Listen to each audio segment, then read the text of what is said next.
ഈ മാസം അവസാനം തിയേറ്ററുകളിൽ എത്താനിരിക്കുന്ന പൃഥ്വിരാജ് സംവിധാനം ചെയ്യുന്ന എമ്പുരാൻ എന്ന ചിത്രത്തിനായുള്ള കാത്തിരിപ്പിലാണ് ആരാധകർ. ഏറെ പ്രതീക്ഷയോടെ കാത്തിരിക്കുന്ന ചിത്രത്തിൽ എന്ത് മാജിക്കാണ് ഒളിപ്പിച്ചു വെച്ചിരിക്കുന്നതെന്ന് കാണാൻ എല്ലാവരും ആകാംക്ഷയോടെയാണ് കാത്തിരിക്കുന്നത്. ലൂസിഫറിന്റെ തുടർച്ചയായതിനാൽ ചിത്രം വളരെയധികം കൗതുകവും ഹൈപ്പും സൃഷ്ടിച്ചിട്ടുണ്ട്.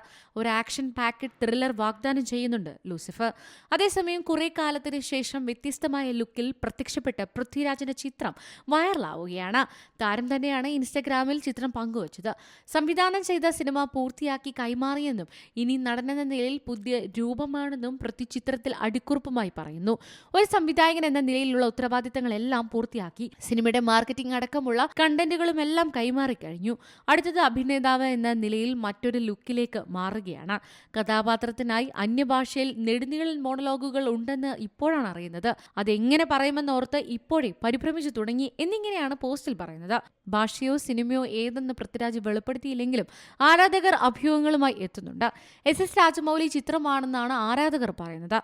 ഈ പോസ്റ്റിൽ പലരും കമന്റ് ചെയ്തിട്ടുണ്ടെങ്കിലും പൃഥ്വിരാജിന്റെ ഭാര്യയും നിർമ്മാതാവുമായ സുപ്രിയ മേനോന്റെ കമന്റാണ് ശ്രദ്ധ നേടുന്നത്. ഭാര്യയും മോളുമുണ്ട്, ഓർമ്മ വേണമെന്നായിരുന്നു സുപ്രിയയുടെ കമന്റ്. നിറപുഞ്ചിരിയോടെയാണ് ആരാധകർ ഈ കമന്റിനെയും ഏറ്റെടുക്കുന്നത്. Entertainment desk, C Malayalam news. ഏറ്റവും പുതിയ വാർത്തകളും വിശേഷങ്ങളും വിരൽ തുമ്പിലറിയാൻ സി മലയാളം ന്യൂസ് എല്ലാ ഡിജിറ്റൽ പ്ലാറ്റ്ഫോമുകളിലും ലഭ്യം.